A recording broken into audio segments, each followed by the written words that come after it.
Welcome to HortTube, where we talk all things gardening. My name is Jim Putnam, and this is a Golden Helleri Holly.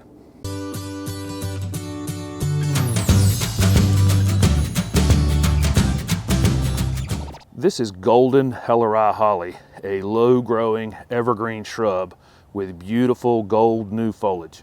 Golden Helleri can reach 3 to 4 feet in height and probably 4 to 5 feet in width. It's definitely wider than it is tall.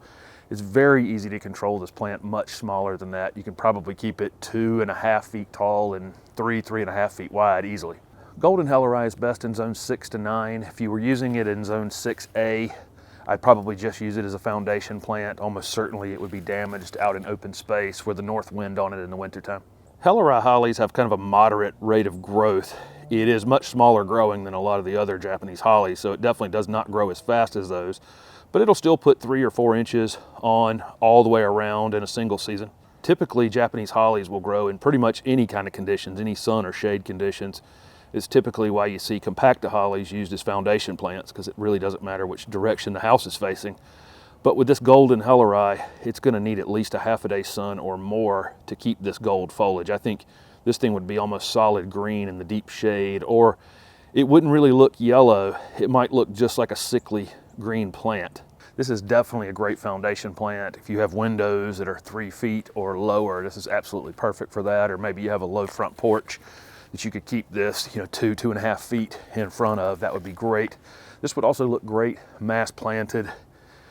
This gold foliage on it would look great with something maybe with purple foliage behind it, some sort of loropetalum or something like that. Would look absolutely fantastic with this plant. But the more of these together, I think the more showy it would be in the spring and summer when it has the most gold foliage on it. Of course, the main feature of this plant is the gold foliage. It's a low-growing evergreen shrub, like a lot of other evergreen shrubs, but it has this gold new growth on it. It's fall now, so it doesn't have a lot of that gold on it. It's kind of stopped growing, so you can see that it's going to be green with a little bit of yellow on it in the winter months, but in the spring and summer it's almost solid gold when the new growth is coming out on it.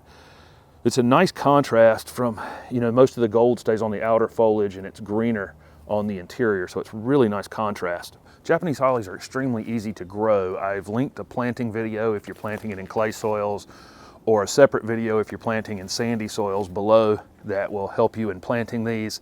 Almost certainly when you pull Japanese hollies out of the container, they're going to end up being root bound. They're going to have very matted roots on them, so definitely work on that. Cut them from the top to the bottom with your shovel, or pull at them some if you can, just to get those roots going outward instead of continuing to wrap around one another.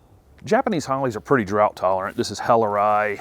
There's compacta that you see on lots of foundations that look like boxwoods. Sky pencil hollies, the tall narrow ones, but they're not very good at letting you know when they are dry. And so typically if any of the Japanese hollies, if you go through a period of time during the summer where it's very hot, very dry, these are probably plants I'd drag a water hose to, because they'll just start thinning leaves. They won't wilt like other leafy evergreens will. The first year it's in the ground, you're going to want to keep a close eye on it for sure.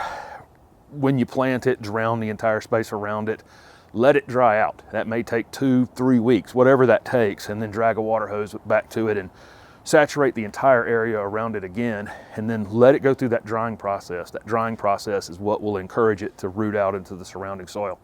I would definitely fertilize my hollies in the spring, and any fertilizer for acid-loving plants, any azalea, camellia, rhododendron fertilizer, anything that has holly in the name of it would work great. Any slow-release fertilizer. And I'd do it after the worst of the winter has passed, maybe mid-March to mid-April, depending on where you live, and that'll last about 3 months, and it'll keep that good new growth on it, which has the most gold foliage, and then it'll run out mid to late summer when it needs to kind of slow down and go into dormancy. These Helleri hollies, since we're not really growing them for any sort of flower, can be cut whenever you need to cut them. If it were me, I would probably cut this thing mid-spring pretty hard if you're trying to keep it small, and then just let it grow the rest of the season, because it'll have lots of that nice new yellow foliage on it, and it will take the natural shape that it's supposed to take. This one really hasn't had a lot of pruning done to it, and it has a really nice low dome shape to it with a little spikiness on the top of it. In terms of insect or disease problems, really Japanese hollies just don't get a lot of problems. That's why they're so widely used.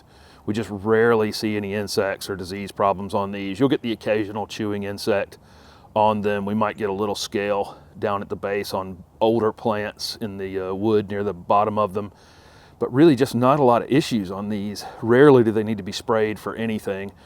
Deer will eat Japanese hollies. It is, they're definitely on their list. It's not at the top of their list. They're not like azaleas or camellias or something like that, but they will eat them in the wintertime if they're hungry enough. So if you have deer issues, I wouldn't put them out on the edge of your yard. One other issue you could run into with any of these leafy evergreens is if you plant them too deep or over mulch them, you could end up overwatering them at some point. So do follow some best practices when you're planting them and elevate them and lightly mulch them, and you shouldn't have a problem with that. So what are you waiting for? Even you can grow the low maintenance, dome-shaped, evergreen Golden Helleri Holly. Thank you for watching my video, and if it was helpful, please hit the like button and subscribe to my channel for future videos. Also comment below with any questions you have about leafy evergreen shrubs. Thanks again.